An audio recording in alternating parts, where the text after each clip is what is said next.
As I mentioned last time, as we were looking through the book of Hebrews, chapter 11, and we came to the life of Abraham, and I mentioned of all the Bible characters that are mentioned, the section on Abraham has a bulk of verses. And so I decided not to kind of try and do everything in one Sunday, but I split it.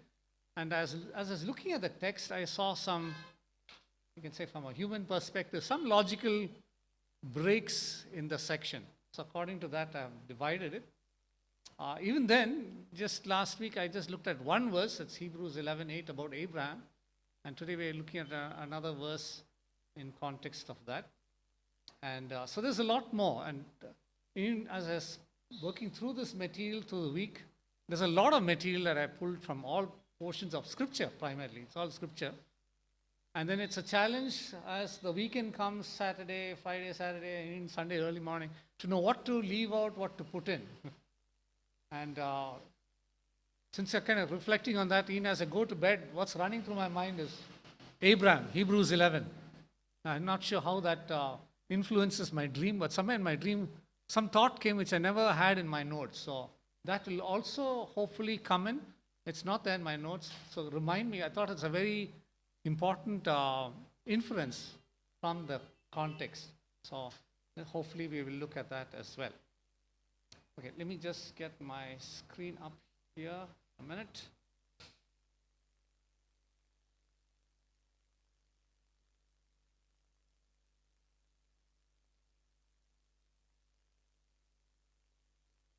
Okay, that comes up in a minute or so. So we are, what did that happen? Okay, so we are looking at the fourth part of it, and this is actually fourth part B. A was Abraham, and we are going to read from Hebrews 11. So let's just stand, and for those that are here, and there's no harm if you're at home also, if you stand as we read from God's word at home. Right. We'll just read a few verses from here. So I'm going to read again from verse 8 onwards, and look at this section. So by faith Abraham obeyed when he was called to go out to a place which he would afterward receive as an inheritance. And he went out, not knowing where he was going. By faith he sojourned in the land of promise,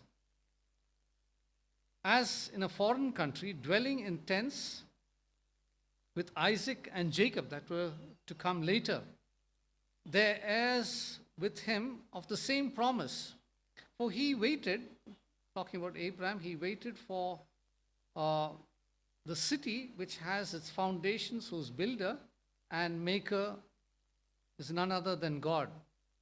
And then this morning we're going to be looking at this. By faith Sarah herself also received strength to conceive seed, and she bore a child when she was past age, because she judged him faithful who had promised. Therefore, from one man, and him as good as dead, were born as many as the stars of the sky in multitude, innumerable as the sand which is on the seashore. May God bless his word to us as we meditate on that together. Amen. Yeah. Please be seated, yes. Unless you want to stand through the message. Someone told me this, I thought it was interesting, that in the times of Jesus, when he was teaching, he sat in the boat on the seashore and people stood. So the preacher sat and the audience stood. So you want to be biblical New Testament, we could do that, sir. But I didn't want to tire you by standing.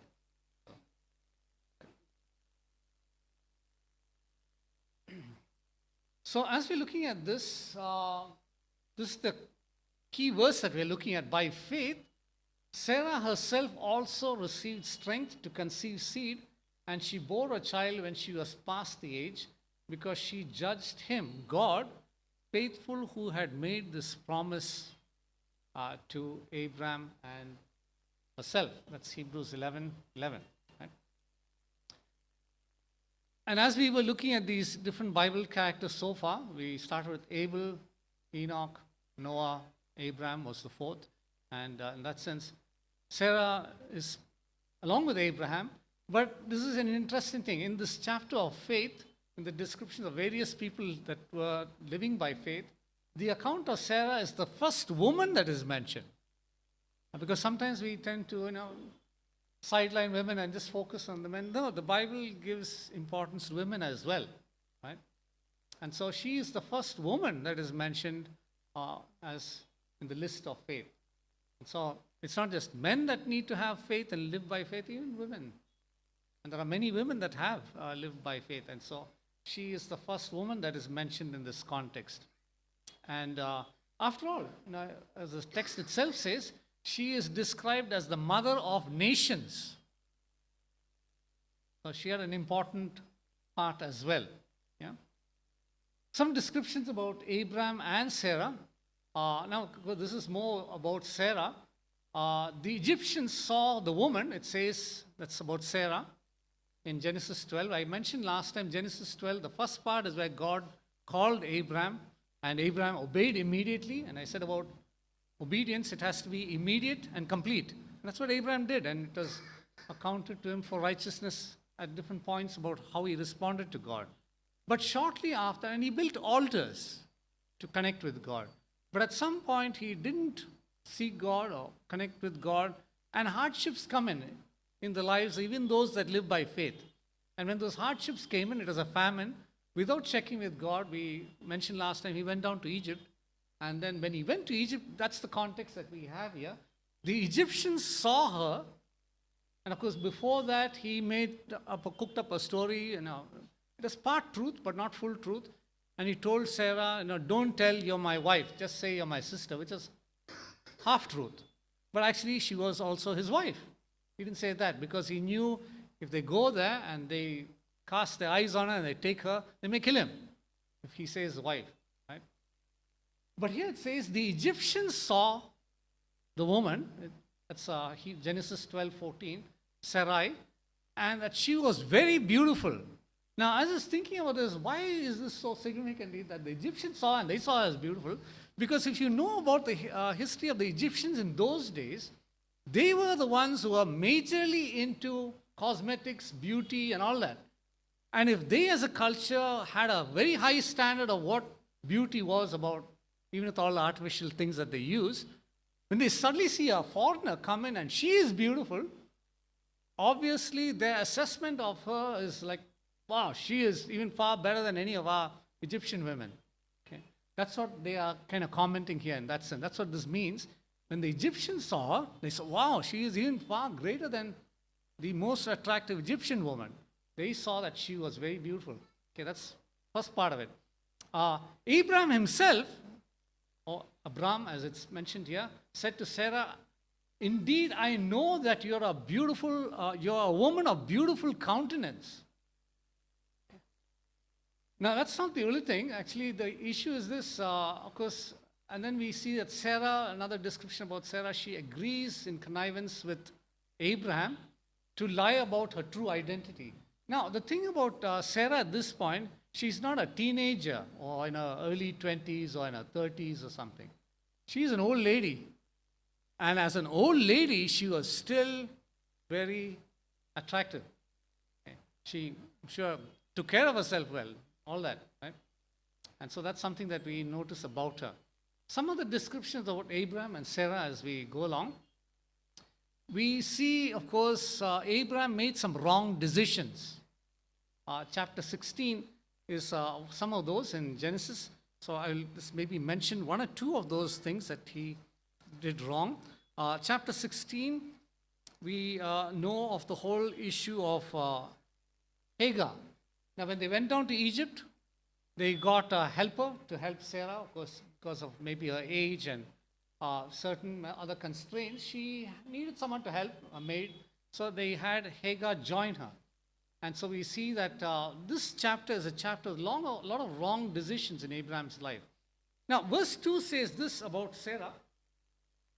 It says this, if Sarah said to Abraham, or Sarai said to Abraham, see, now the Lord has restrained me from bearing children. As I was looking through the entire text about Abraham, this is actually the first, if I'm not mistaken, the first words of recorded words of Sarah. Because there's not much mentioned about Sarah till she doesn't say anything.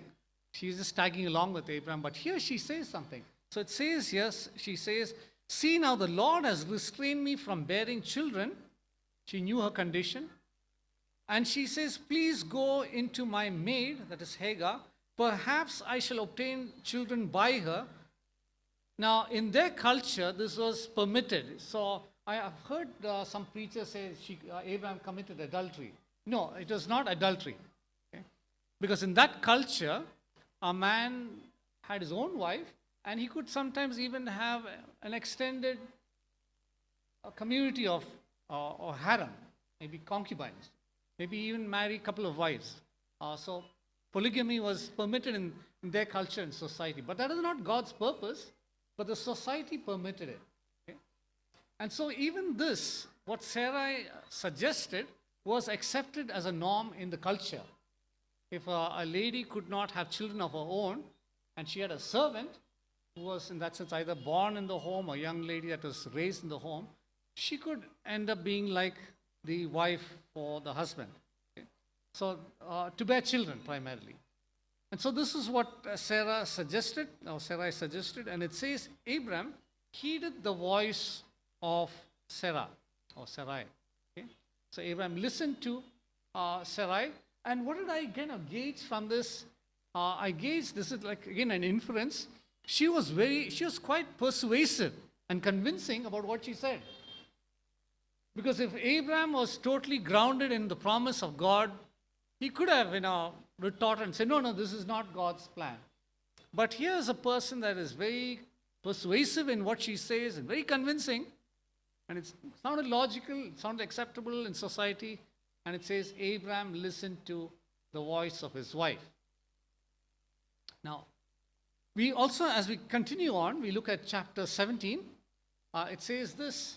In chapter 17, her name is changed by God from Sarai to Sarah, which again, as was mentioned earlier, her name means actually to convey that she's the mother of nations. Now, interesting at this point, she doesn't even have a child of her own.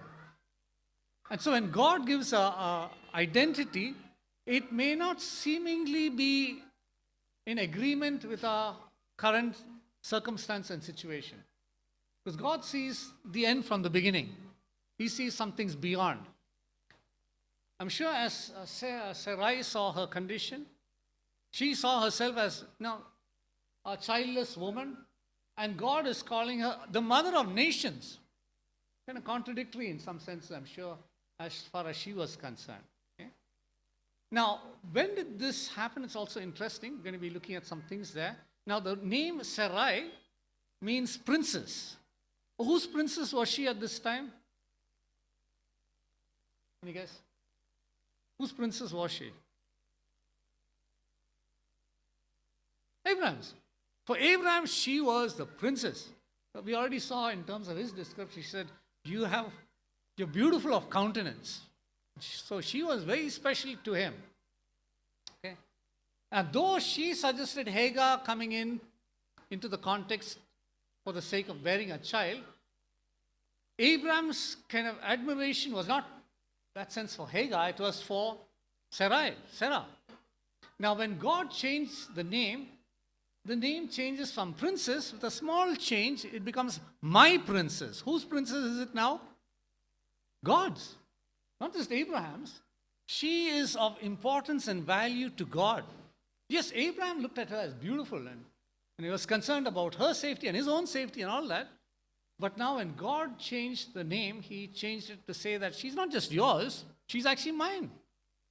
She's my princess. She's going to be the mother of nations. And who's going to do it? Not Abraham, but God. And this interesting observation, as you look at the text, especially from Genesis, this name change happened after the whole episode with Hagar. And who initiated that? Sarai.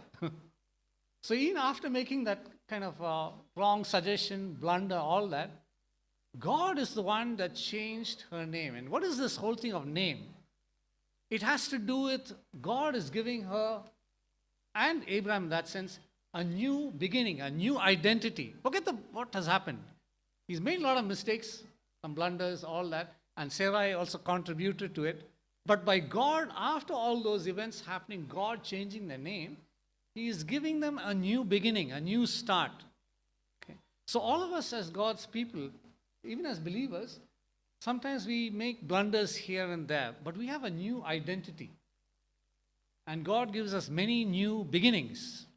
No wonder that important verse, 2 Corinthians 5:17. If anyone is in Christ, Paul says he's a what? A new creation, a new creature, a new creation. I think the old King James says creature, but new creation. The old has gone and the new has come. Okay. And so the old included a lot of blunders, mistakes, intentional, willful, all that. And so God gives them a new beginning. And that's something beautiful that we see that God does for them. The promise is to Sarah. Okay? Genesis 17, verse 16, there's an interesting statement that is made here. Then God said to Abram, as for Sarai, your wife, okay, in verse 15 it says, you shall not call her Sarai, but Sarah shall be her name. And I will bless her. This is the promise he's making.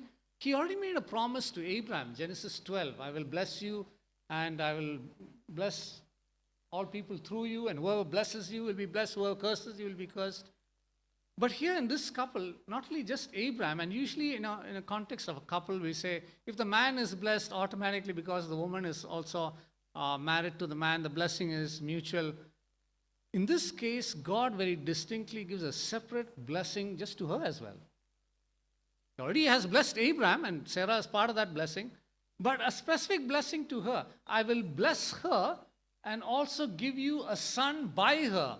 Because in that culture, and it's also there in our culture here, and especially in rural settings, and maybe in some urban, semi-urban places, if a married woman does not have a child and not able to have a child, people around may look at her or the family and say, oh, there's some curse on them. Okay. It's there in our society, and it was there in their society. But God didn't look at her as a curse or having a curse. He very clearly states, he not only changed her name, gave her a new identity, he says, I will bless her specifically. He's already blessed Abraham, and she's part of that blessing with Abraham. He says, I will bless her and also give you to Abraham a son by her. Then I will bless her. And that statement comes twice there. We look at the text. I'm not adding it. It's there as it is in the text. God says, I will bless her, and then I will bless her. Twice. He's reiterating, reminding Abraham. And obviously, Sarah's in the adjoining tent, so she would have heard that. She had sharp ears, by the way. You know, I often think of my mom.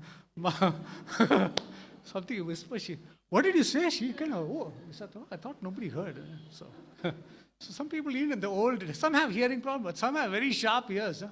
So she heard and she knew that God had blessed her. And he says this at the end of that statement, yes, she shall be the mother of all nations. And here's something, kings of people shall be from her, not just ordinary people. Who shall be from her? Kings. Do you know, each of you that are sitting here, because when it says kings here, it's not in the masculine gender specific, it's about royalty. We who are children of Abraham by faith are kings and queens, you can say, royalty from Abraham and Sarah, right? And here's a thought, I was thinking of this. God can bless anyone at any time. Age or circumstances is not a hindrance for him to act on behalf of his people. As far as Sarah was concerned, it's over the hill, it's over, it's a closed chapter. Why don't you consider Hagar? Take Hagar. It's her agenda, her thought. Very natural. But God is not given up, and God can bless anyone at any time. Okay, so no matter what the situation is, past, whatever. So, a person had a horrible past.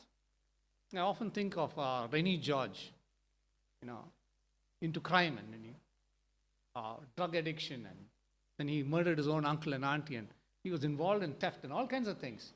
But God changed his life, right? And God has made him a blessing to many, even people who are in prison, to their children. So God can bless anyone at any time. It doesn't matter even what their past is, right? And that's the same for us here, this day and age. The promise of God God made promises to Abraham and Sarah, and even their doubts about God's promises to them. We see that in 17:17. I'm going to quickly read some of these verses. Then Abraham fell on his face and he laughed. What does that laugh mean? He didn't believe God. When God said, I'm going to give you a son through Sarah, through Hagar, now that happened. That's quite natural. But through Sarah, this is not natural, not possible humanly. Right? So even their doubts. So Abraham laughed, 17:17. And you look at chapter 18, verse 12. Then Sarah laughed. Oh, we have a laughing couple here. Yeah, they really enjoy laughing. A small sidetrack, sometimes, John C., after she makes some nice preparation, and I kind of taste, I say, this tastes a little funny. Then she'll say, why aren't you laughing then? So, okay, that's, sometimes people just laugh for silly reasons, but here, they were laughing because of their doubt about what God had said. Right? Not just their wrong decisions. They had made wrong decisions, some failures. Their wrong decisions, their doubts, their failures did not nullify or cancel God's promise to them. Because that was still to happen, and he didn't change his mind. Because in the time God made the promise and they did other things in between, if it was me, I would say, oh, forget it now, useless, let me do something, I will change plans. No, God didn't change his plan. What he promised, he was going to stick to it. So that did not alter or cancel the promises of God to them. In fact, God says this, that verse that we're looking at when Sarah laughed. And God says this, is anything too hard? Verse 14, is anything too hard for the Lord? Is anything too hard for the Lord?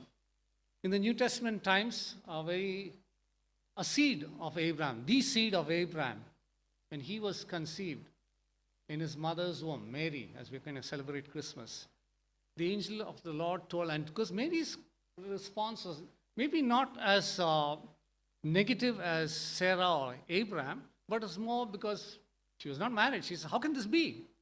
Perplexed.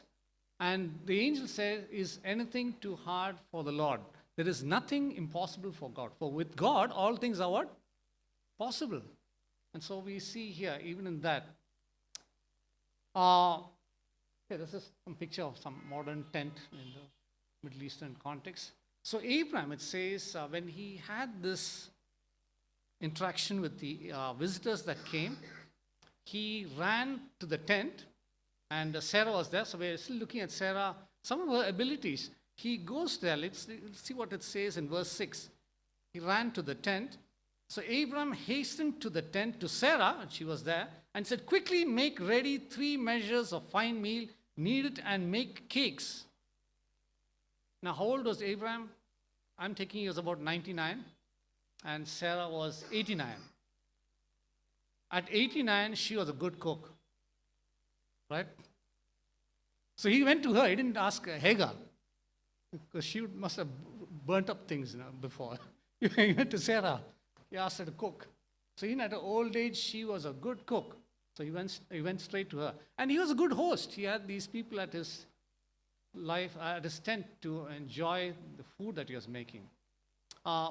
Chapter 20, okay, after these promises are made, God tells Abraham clearly, I'm going to give you a son through Sarah. Sarah is told about, I'm going to bless you. You'll have your own son, not through somebody else, your own son. After that, of course, chapter 19 is the whole context with Sodom and Gomorrah. We are skipping that. In chapter 20, after having the promise, again they move from where they were to another location, and possibly this is towards the Philistine area, because Abimelech was possibly a Philistine ruler. And again, a similar thing like what happened in Egypt happens. She is beautiful. They cast their eyes on her. Again, he says the same statements. Okay. Yet God says of him, after that incident in chapter 20, this is what God's impression or perspective of Abraham is. What does he call Abraham, who's lied just now? He tells Abimelech, she's my sister, so that he can kind of protect himself. And then, of course, God shows Abimelech in a dream, hey, this woman is not available. She is somebody's wife. Don't touch her. Okay. And fortunately, Abimelech had not touched her. And so God says, he closes the wombs of the entire community, all the women. They couldn't bear children. And they were all, in that sense, under some sort of a curse.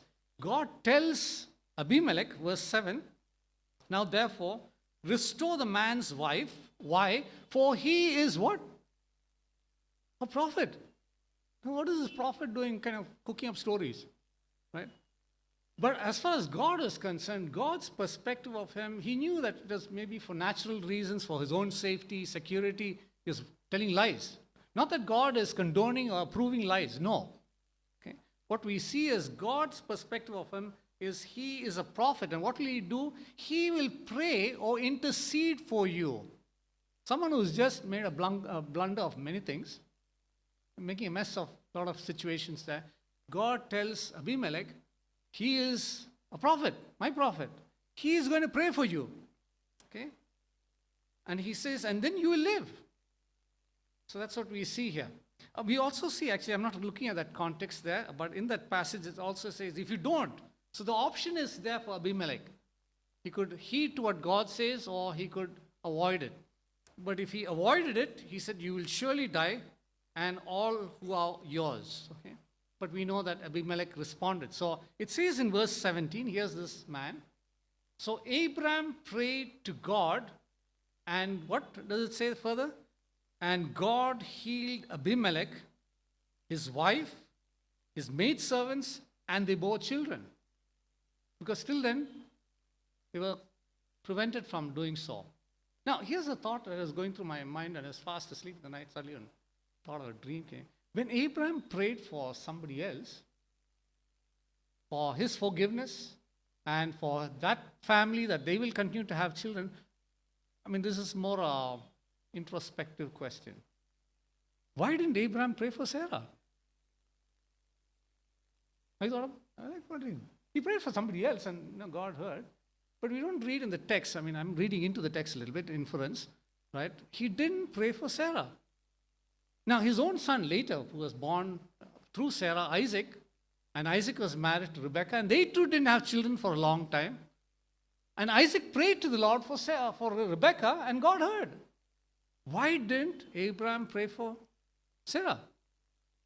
Now, this is the question that came in my mind. So, a thought that came to my mind for us to consider as we live a life of faith, as much as we sometimes pray for other people, in one sense, it could be easy because, once we prayed, they've gone and we are by ourselves there. Whether it's answered or not, we are safe, right? What about praying for those around us, our own family? It could be in terms of the physical needs. It could be in terms of especially the spiritual needs, various needs. Do we neglect praying for our own people? This is just an inferential thought that came from here, that as much as he prayed for others, he should have prayed for his own wife, and we don't see that having happened in the text. So God closed the womb, and it says in verse 18, because of Sarah, not because of Abraham, but for Sarah's sake, God hindered the people of Abimelech's family from having children till he was prayed for. So how important is Sarah to God? Very important. He didn't want people, anyone and everyone fooling around with her. She was his princess. Right? For her sake, he did this. Who are we? We say we are kings and priests of the Lord. We belong, even in the midst of the persecution that's going on and the challenges, we are the apple of God's eye. And sometimes, even if something seemingly happened to us, God is not abandoning us. He still looks at us as his prized possession. Now, we know that Abraham had a prayer life. He prayed, he built altars to connect with God. He was not asked to do this. There's no command to Abraham to build altars. He did it on his own initiative. And that initiative pleased the Lord because he wanted to connect with God. Okay? That's something that we see of Abraham. So sometimes when our personal prayer times, this is a thought from that came to me also in context of our church community. Sometimes if our personal prayer life is a little weak, it helps if we at least connect collectively, corporately. Because that can in some sense stimulate our personal prayer life. Because sometimes I remember interacting with a new believer once. He said, I don't know how to pray. I said, prayer is just talking to God. Oh, I don't talk to some unseen person. I talk to only seen people. So he found it very difficult to pray. So it helped when there were a few of us together, and then we prayed, and he just quietly opened his eyes and looked to see what's happening, and everybody's eyes are closed. He also closed his eyes. And he heard us praying. That encouraged him. At the end, he said, would you like to pray? Oh, okay. Then he said a short sentence about God bless these people. Yeah. So it helps sometimes. So if our personal prayer times, our life is weak, it's a good thing to connect together. And that's why we encourage people as much as we can. We can't legislate it or force it. Okay, I'm not for that. Even the Lord Jesus never did that. He had his disciples. He never forced them to join him for prayer. Only that one time he chose 3 of them. And even there, he says, couldn't you watch with me? He didn't say, you should have stayed awake and prayed with me. Why did you go to sleep? No, he didn't rebuke them. He just exhorted them in an important way, right? So prayer is something that cannot be legislated. It has to be drawn out from a person through the work of the Spirit. Now, coming back to the laughing couple here, we see that both Abraham and Sarah laughed. And this is when they were told that they will have a child, the child of promise. Okay? Then, of course, it says in chapter 21, the Lord visited Sarah and said to and the Lord did, what he said to her, he did for her as well. Okay, I'm going to read from verse 21. The Lord visited Sarah as he had said, and the Lord did for Sarah as he had spoken. Okay, so it kind of conveys that when God says something, makes a promise, he fulfills it. Time, again, is not a factor for God, but he does what he says. Okay? The birth of Isaac. Then, of course, in chapter 21, the birth of Isaac, Abraham called the name of his son, whom Sarah bore, Isaac. I'm sure Isaac knows, you know the meaning of the name, right? Yeah, Isaac means laughter. Oh, interesting. Now, these people laughed, and God said, okay, that's going to be your son's name. So God also has a sense of humor. These people are, okay, let me laugh at them. So, and then what does Sarah say after that? Sarah said, all who hear of what happened to me, they will laugh. So the laughter continues, right? I know here in Mumbai, I think they have some laughter therapy and all. They go on the beach and laugh. No, this is a meaningful laugh, not some senseless laugh. But this is a laugh that God brings in the joy and turns situations around, right? As we close this morning, some quick reflections. Do we believe in the promises of God for our lives? Okay. That's a beautiful verse there. 2 Corinthians 1:20, it says, the promises of God, they are what? Yes and amen. Again, it happens in his time, not in our time. But when God makes a promise, he keeps it. And here's a thought again from the writings of Peter, and this is in context of the Lord's coming. And so it says, the Lord is not slack concerning his promises. The earlier one is a statement by Paul, but this is a statement by Peter. He says, the Lord is not slack concerning his promises. Let's look at that verse quickly in the full context. 2 Peter chapter 3, verse 9. 2 Peter 3, 9. And this is with regard to his coming back. Okay, 2 Peter 3, 9. The Lord is not slack concerning his promises, as some count slackness, but he is long-suffering towards us. Why is he delaying some things? That none should perish, but all come to repentance and belief in him. Yeah? So the Lord is one who keeps his promises. Do we believe in his promises, even for our lives? It's easy sometimes to claim a promise for somebody else and believe for someone else. But then what about for our own lives? This past month has been a little bit of a roller coaster. Some of you have shared some things I've been going through, especially some official government-related things. And to see how God, it's not all over, but at least I would say 80% of it is worked out. And you can see how God worked the whole situation in and through it. Right? And sometimes even I would lack faith in God. And I remember Friday morning I had to go for one. I didn't want to get up from the bed itself. I said, what's the point of going there? You go there and you do all that, and then they say, oh, I said, no, I don't think I'm going today. Somehow I tried to avoid it. Then one phone call comes and I had to attend the phone, get out of the bed, attend the phone. Again, it is after the morning prayer time. So I attended the morning prayer and went back to lie down because my mind was just like down. And then one after the other things, I was forced to get up and I had to go. And I said, okay, let me go and get this thing done. I went there and God turned the whole thing around in a different way. First they said no. Fortunately, I had a letter, I showed the letter. Oh, okay, signed it. And imagine if I had slept that whole day. Right?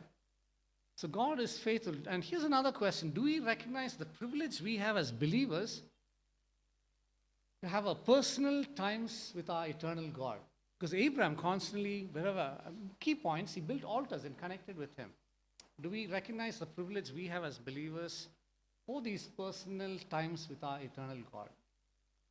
And then thirdly, do we recognize that God wants us to intercede on behalf of others? Not just for ourselves, but on behalf of others. Abraham did it. We know about Job. And Job prayed for his three friends. God turned things around for him. His condition was pretty bad at that time. So this is something that we see. So let's just commit ourselves to the Lord this morning to afresh believe, claim and believe and live by His promises. It's not this name it, claim it for material thing. It's from an eternal spiritual perspective. Loving Father, we thank you as we looked at the lives of Abraham and Sarah this morning, to know that you called him a father of nations, and she was your princess. And you intended that through their life, through the son that you blessed him with, Isaac, and then through his descendants, eventually through the seed, the Lord Jesus Christ, you have made a blessing available for all people. And we this morning who have put our trust in you are recipients of that blessing in our life. That we are caused to be seated with you in the heavenly places. And every blessing that we need, spiritual blessing, has been given to us. Lord, our prayer this morning is not bless us, but Lord, help us to be aware of your blessings to us and to live in that blessing by faith and to extend that blessing to others also by faith. Thank you that you have given us an awesome privilege to spend time with you in personal communion, personal fellowship, and prayer, and intercession.